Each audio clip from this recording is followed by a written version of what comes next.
On the mic with us today is Megan Wilcox, a beacon of hope for women seeking freedom from alcohol. In this episode, we delve into Megan's personal story, her approach to coaching, and how she helps women embrace an alcohol-free life. I would say if you are going to explore this, that, it really is progress over perfection. Think about it as a journey. Most people don't wake up one day and say like, oh, I'm going to quit drinking. It's like a slow transition to get there. It's hard because it really is everywhere. So yeah. Give yourself grace. Whether you're considering cutting back or quitting altogether, Megan's insights offer valuable guidance on this transformative journey. This is Rise and Thrive with Ms. Monday. I'm your host, a photographer, filmmaker, and artist devoted to telling stories of brave souls who are standing up, speaking truth, and building something better. My podcast is independently created and powered by passion. Just my soul connecting with your soul. If something here moves you on the show, I'd be honored if you'd like, subscribe, and share it. Your support fuels this movement, and it means more than you know. So thank you.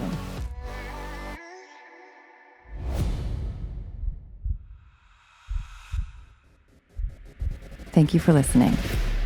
Well, like most of us, I'm sure a lot of our listeners can relate to this too. I grew up in a family where alcohol is like a love language at my house and still is. So this research isn't easy to adjust to or take in, but that's why I'm excited to be talking to Megan. Hello, Megan. Thank you so much for being on the show. Hey, Ingrid, thank you for having me.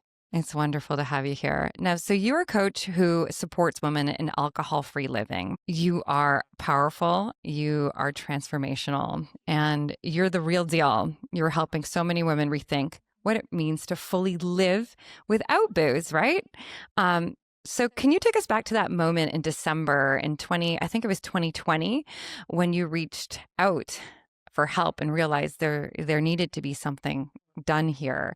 And what was that aha moment, I guess, that made you go, this isn't really helping anymore or serving me as it should be? Yeah. Oh, great question. And I probably had so many aha moments leading up into that, December 26th of 2020 that maybe I possibly ignored or really just didn't know how to get help. And so, I'm a divorced mom to two boys, and that Christmas, I mean, we all know what was going on in 2020 also. And so I think naturally anyone who was drinking maybe started drinking more. And so I drank that night and I was alone, which I would tend to do. Holidays definitely were an extra triggering time for me. And so I drank probably like a bottle of wine, nothing, crazy for me or anything. And of course, I passed out and I woke up at 3 a.m., which we definitely tend to do. And we could maybe even talk about why that happens. But so I woke up and just sat straight up and I had just said out loud, somebody please help me. I can't do this anymore. And somebody heard me for sure because something was different that night. And I just remember crying, and really my mental health was at an all-time low. And it's something I, definitely had struggled with throughout my life, but alcohol brought me so deep into a dark place. And I just was, open and willing and surrendering and just saying like, someone help me. And I remember actually calling my little brother that night because we were very close, and he knew kind of my struggles with it and me wanting to quit on and off. And I called and I was like, crying to him, just saying, I could see how people maybe don't want to like be here anymore, and that was really how low that I felt in that moment. Oh. You mentioned that becoming sober was your power move. What did that power look like in those early days? And how did your family react when they heard those thoughts? Well, a lot of times in different 12-step programs, they like to say we're powerless over alcohol. And I wanted to feel the opposite. I didn't want to feel, powerless and over an addictive drug, essentially, that changes our brain. And so I like to really flip it and feel empowered by sobriety. And so the reason it was really a power move for me is because it is like took the chains off dreams and goals and alcohol was just stealing that and holding me back and keeping me small. And so it was a power move because now I was free to go after all my dreams and just things I would think about while I was drinking and wishing I could have, that type of life. And removing alcohol allowed me to pursue my passions. I went back and became a health coach and started traveling. I hadn't traveled at all. And really, I have a great family. And I did try to reach out, particular to my mom. And I remember her saying, just drink water in between or just drink less. I think she didn't really grasp because I have lived away from my family. I live in Boston. My family lives back in Buffalo, New York. And so she didn't really see, and that's the thing. People in our lives, they don't see us at 3 a.m. waking up, beating ourselves up, the negative self-talk. Also, they don't fully understand really how much alcohol is stealing from us and bringing us down. And so my mom now, she's like, I'm so sorry. I didn't realize how bad it was because on the outside, many of us, we look like we're doing okay in life. I have a good job working in the ER in the hospital and my kids are taken care of and all that. It was just really me that was kind of dying inside. And so, my family, they were as supportive as they could be with, I guess, the information that they had. And my brother that night, he was just so supportive, just judgment free and would just listen. And he definitely saved me so many nights back in that time. Wow. I mean, I've noticed a huge difference by cutting out alcohol. I mean, I still drink, but I prefer not to drink versus drink. And if I do drink, it's so little now versus what it was back in the day. And that kind of started right when I got pregnant because I was not allowed to drink. And I remember struggling with that, thinking, oh well, if I get pregnant, I'm not going to be able to drink. So why don't we wait? And then it turned into like multiple years. And I was like, wow, what am I doing? And then when I got pregnant, I realized, what was I thinking? Like I was stopping this from happening because I wanted to drink. And then being sober for so long and then having my first drink after pregnancy, I was like, whoa, this feels toxic. When you're drinking every day, you don't notice it, but you notice it when you've taken a big break. So I'm curious, there's a tremendous amount of research out right now about drinking and how bad it is. What is one piece of research or fact that you can share with our listeners? Maybe something that most of us overlook or something? Yeah. Yes. Oh gosh, I could name a million, but the first thing coming to mind is sleep. I truly believed that alcohol helped me sleep and that I needed it and I could never fall asleep without it. And once I learned that it's actually the worst thing for our sleep, that we don't get any of that REM sleep, the rest restorative sleep, it just destroys that. Um, and so realizing that it's not helping my sleep. It's the worst thing. And it takes a little bit. Sometimes your sleep actually gets worse at first. And so you're thinking, oh gosh, this is what sober sleep looks like. It's going to be terrible. But no, that's what learning, training your brain to fall asleep without it kind of looks like. And once you get past that, you're going to sleep like a baby. You're going to sleep amazing. Another thing was anxiety and stress. Like I thought that alcohol helped me manage my stress. I thought it kept my stress at bay. And what I learned is that people who drink alcohol on a regular basis have higher levels of cortisol, stress hormones, just like running through their body, just on a regular day-to-day basis. Like they're running with higher stress levels, even when we're not drinking. And so learning that it's not helping, it's adding fuel to the anxiety. It's adding fuel to the fire. It is not helping it. That's why when we wake up at 3 a.m., which so many people do after a night of even 2 drinks, 2 glasses of wine, we wake up tossing and turning at 3 a.m. because that's when now the sedation has kind of wore off where we were passed out at first. And now all our body's being flooded with stress hormones, cortisol, adrenaline. And that's why we're now tossing and turning, our heart's racing, anxiety, and all of that. So really learning that helped me when I was in a stressful situation and I would have a craving, or that would be when I would normally drink. And I would say, like, this is going to actually leave me with higher stress levels the next day. It actually plummets, our mental health the day after.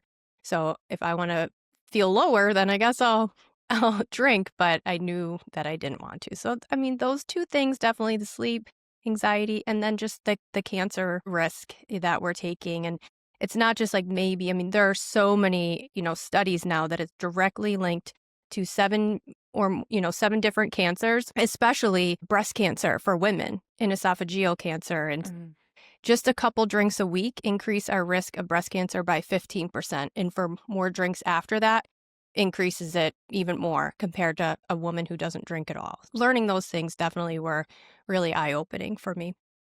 It's funny how we're advertised this world like drink for a better life. This might feel good for like a couple hours, but it's going to do so much damage later and even possibly put you, as a contender for cancer. Why even try, right? So you've built a strong community called Sober Sisters. I love the name. I think it's so nice. And you're helping women find freedom from alcohol.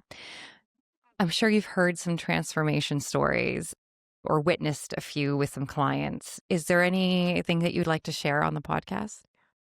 Yes, absolutely. So it's actually Soba Sisters. Okay, yes. Our take on a Boston accent, even though I'm not from Boston. But yeah, that's. I had a group chat with some moms in town that we were all single moms trying to quit drinking. And so we named our group chat Soba Sisters. And that's kind of how I came up with it. But I have so many stories. And that's the best part of doing what I do is seeing these women come in kind of at their lowest point and feeling like low self-worth, low self-confidence, and then seeing them come back to life. And it doesn't take that long. It really doesn't. And one in particular, this woman, she was in her 60s when she was first getting sober and came to the group during like a dry January and shared how she had went to her first yoga class in early sobriety and that she had looked over in the mirror and had caught herself just talking, really down on herself, calling herself names like, who do you think you are at this yoga class? And all of that. She said now months and months later, and now she's over 2 years alcohol free. She's like, I haven't done that once since I've been in, longer term away from alcohol, and that she could say she loves herself and has, self-worth and all those things, and actually ended up becoming a yoga instructor, got her certification, had never been to a yoga class before that, stopped drinking, when we say you got to find new hobbies. And so she had went to that class and she had talked also about like these morning showers where we wake up and hating ourselves, being, what is wrong with you? You're such a loser. How could you have drank again after we said we weren't? And that she's never had one of those morning shower talks in the last 2 years of being alcohol free. So things like that, that's what this is all about. I love that. Like if you're eating bad food, if you're drinking, if you're doing things that are bad for you, your body's reacting to it, right? And it's going to bring up emotion. I think it's all correlated. It's all connected. So living a more optimal life where your body is thriving, that's where you want to be. Just unfortunately, we've been kind of brainwashed to believe that this is what we're supposed to be doing. We're supposed to be drinking every day. 1 glass of wine a day keeps the doctor away. Like that is crazy. So thank you for having this program and being able to help women through this, because it is really hard to take the first step, towards sobriety, because we're addicted. It's not just brainwashed. We're actually physically addicted. Like it's something that our body's craving, and we have to rewire our brain to this new life. You've mentioned a bit about your sober sisters, like your girls that helped you. How important is it for someone who wants to take this step to surround themselves with supportive people? And I guess, how did your circle change or help you on that journey? Yes. Connection, I would say, and surrounding yourself with other women who are on this journey is crucial. It really is. Trying to do it on your own or doing it while still being surrounded by maybe your group of friends drinks or your partner drinks and just everybody around you, it's going to be really difficult and uncomfortable. And so see it where when women come and it's like it clicks. And I always hear that like, oh, it just clicks now. So it's a game changer. And even for me, and that's why I had started hosting these Zoom calls when I wasn't even a year alcohol free. I just knew we needed more of it, and there wasn't really in-person things because it was, during COVID. And so I just started hosting these Zoom meetings. And it was really kind of in a selfish way because it was to help me. I would make them at night at 8 o'clock when I was like, if I'm committed to this, I know I'm not going to drink because I have to host this meeting at 8 o'clock. And that was kind of what really got me through some of those more earlier days at the time where I was 6 months when I started Soba Sisters Instagram page as a way for accountability and just to share my story. And then a few months after that is when I started, hosting these free meetings multiple times a week. And I'm still friends with many of them, which is pretty wild. Wow, that's really cool. I have a question. What do you say to people? Because I always think this is the hardest part, and I think listeners would benefit from this. What do you say at a party when, it's the thing is a lot of people, when you say, I'm not drinking, everyone goes, what? What do you do? What do you say? And yeah. Well, okay. Well, first of all, I always say, remember this. Most people who drink have a complicated relationship with alcohol. No one's immune to not getting hangovers or things like that. And so feel proud of it, and you could just say, yeah, what do you have? Do you have water or soda water? Or, usually I say bring your own drinks, like your mocktails or whatever you want. But just to feel, not to feel that shame and just, I'm just not drinking right now, and I feel great. I haven't, you don't have to share your deepest, darkest moments and go through all of that with people, especially ones that are kind of more acquaintances and things like that. So you could just share like, oh, I'm on a health journey. I haven't drank. I'm doing a 30-day challenge.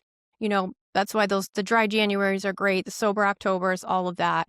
So just feeling empowered by it. And if they ask questions, it's because they're curious of their own relationship with alcohol. So it's like putting a mirror onto them. And well, they might ask you questions. They might get curious because they're trying to get a barometer to see like maybe they need to quit. But when you just say I'm just not drinking right now and I feel great, people can't really bust your chops on that one. What are they going to say? I want you to feel like crap. mm-hmm. Start to build that confidence on your sobriety. You're going to feel more confident in sharing, and eventually you're going to be like, I don't drink that. It does not make me feel good, and I feel amazing now, and I don't think I'm ever going to drink it again, or whatever feels good to you. So over time, you care less what other people are thinking because you feel that much better. And there's so many good non-alcoholic beverages now that are available. Like I just went out the other day and had non-alcoholic beer and it was good. I could not tell the difference. I just could feel the difference later, which was like pretty cool because so there is lots of options out there. So, and some of them even look like pretty cool. People don't even notice. So we're lucky at least now there's this trend hitting and starting, and I hope it continues in that direction. What would you say to someone who wants to do it, but maybe hasn't done it yet? Wow. Yeah, I'd say get curious, get curious about it, start learning about it, start listening to sober podcasts, start reading the books. Maybe, this person's already doing that. Then I say take the plunge and join a community. There really are so many out there now. So you can kind of just find one that feels good to you and just start going. You can go on the Zoom call, like turn your camera off and just listen, from the privacy of your own home and see how that feels. I've had women come. I had a woman join in Dry July, actually. She's still in the group, and she's still just, we like to meet each other where we're at. We're all on different places in our journey where some people are still kind of in that curious stage and maybe they'll still drink sometimes, but they always come back and then they'll talk about it. And so just joining and getting involved and start talking about it. And I think it's Brene Brown that says like shame dies when stories are told in safe places. And that's when those layers start peeling off. You start talking about it and the shame, will just start to fade away and you will just really step into your power. So listen to your intuition. Usually that's what it is. If you've been, taking breaks and just something's telling you and yelling in your head, like, just please stop drinking. There's probably something there for sure. And try to challenge yourself to at least a 30-day break. And this is a perfect time because it's right after the holidays. And I know that so many people have spent the last couple of weeks drinking a lot, and it is funny because how everyone starts the new year thinking, detox, what are you doing to me? And you're right. Listen to that voice. That is your body screaming. So you also help women with retreats. I know you have an event coming up. I think it was April or something. Do you want to talk a little bit about that? Yes, yes. I absolutely love retreats. And funny story, I didn't even have a passport until after I stopped drinking. I really didn't travel. So I was like 38 and I need to travel and get my passport. And when I hosted my first retreat in Bali 4 years ago almost, I had never even been on a retreat. Something was like leading me and guiding me there. And now I can't stop doing retreats. There really are like time collapses when you're together and you can just make so much progress. And especially when it comes to sobriety and being around other women and having fun and laughing and making connections and realizing, well, wow, I haven't even thought about drinking this whole time. And so, yeah, I've now done 3 Bali retreats and we'll be doing the next one in April. So I've kind of gone back every April since. And I've done one in Punta Cana, Vermont, Boston. I love retreats. So if you are thinking you don't have to have like a certain amount of sober time under your belt, you could be on the sober curious train. You could just be like, I want to be alcohol free or experimenting with being alcohol free. And you qualify, obviously there's just no drinking during the retreat, but you don't have to have a certain amount of, time under your belt or anything like that. So sometimes I think people, they feel like maybe they wouldn't qualify to go because they are still sort of drinking or things like that. And I just want to assure it's really for any woman who is, looking to be alcohol free or is already What alcohol keep free. what keeps you grounded? Like what keeps you focused? Because I mean, it can be challenging, right? I know you mentioned your friends, but is there any like, do you meditate or do you supplement with tea? Like what do you do to help you other than just community? Yeah, I definitely did a lot of things in the earlier days, like maybe in the first 6 months to a year, where it was journaling every morning, like solid morning routine, solid evening routine to keep me on track. I love to meditate though. And I was always someone who said, like, meditation doesn't work. I can't meditate. It's not for me. And then I kept doing it. I kept doing it. I kept trying. I would do a guided meditation on one of my apps. And now I think I have, I don't know, it's like 10,000 hours or something of meditation. And so that I do that every night while I'm like laying down in bed. Love the tea, sleepy time tea at night, and adult coloring books was sort of my thing because you're going to realize when you take alcohol away, if you were a home drinker in the evenings, you're going to have so much extra time on your hands. And so you have to fill it with things that, make you feel good. And adult coloring books was definitely one of them for me.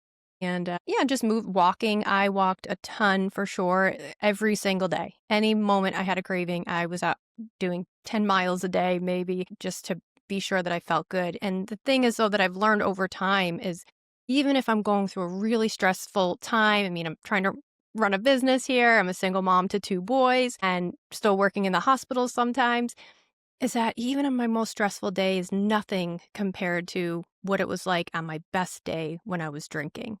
And that my stress levels are just down and I can handle situations and stress way better, much more emotionally in tuned, I would say now. Not too much throws me off kilter because I feel like I have a lot of clarity and emotional stability instead of like the up and down moods, which is what I had a lot when I was drinking. Wow, that's great to hear. What would you say to the woman you were before you stopped drinking? That's a good one. I don't know. Well, I would give her a big hug, first of all, and just, say, I know you're doing the best that you can do with the information and the tools that you have, and to just try to give yourself forgiveness and to really explore giving up the alcohol and to join a group as soon as possible. I wish I had done it so much sooner. And I think there just really wasn't a lot. We didn't have a lot of options years ago. And so Mhm. doing it, on my own really was my only option. So I would say to just keep following that voice in your head that's saying, I think we need to quit. Yeah, and just give her a lot of compassion and grace. And is there any last words you want to say to our listeners before we log off here? Yeah, absolutely. I would say if you are going to explore this, that, it really is progress over perfection. Think about it as a journey. It's not about, oh, if you ended up drinking, you quit and you're done and you go right back to the beginning. It's going to be a journey, and to just, progress over perfection, and to join a community. It really makes a big difference. And where can our listeners find you? Yes, they can find me on Instagram, sort of my main platform, at Sobasistas, or email me at megan@sobasistas.com. Huge thanks to you, Megan Wilcox, for showing up today. It was great to talk to you in the month of January, which is wonderful because this is the time when we kickstart the new year and get sober. I hope today's episode inspired you, and maybe if it did or didn't, sit with it. Maybe this is something you can explore. And what if this is your calling? If you like the episode, please like, subscribe. And in the show notes as well, I forgot to mention, will be all Megan's links as well. So if you didn't have a pen and paper there, you can check the show notes and you'll see them there. Most people don't wake up one day and say, like, oh, I'm going to quit drinking. It's like a slow transition to get there. It's hard because it really is everywhere. So give yourself grace. And I don't know if you've read like Quit Like a Woman is kind of one that was pretty big back when I was first quitting. Honestly, was really helpful for me. Like, listen to it on Audible. That was kind of where I started my journey, or This Naked Mind. So check out those resources and let me know if you ever want to hop on a Zoom call and check it out and see what it's all about. Thank you so much, Megan. Until next time, thank you so much for listening. If you enjoyed our interview today, please share and like it. And if you have a unique story of how you are creatively engaging with our world, I can help you share it in a multitude of different ways. Whether it's through photography, film, or being a guest on my podcast, be sure to reach out. My mission is to make you and your brand stand out. Please visit our website, www.riseupandfixit.com. Now, this is Rise and Thrive with Ms. Monday, brought to you by the Rise Up and Fix It podcast.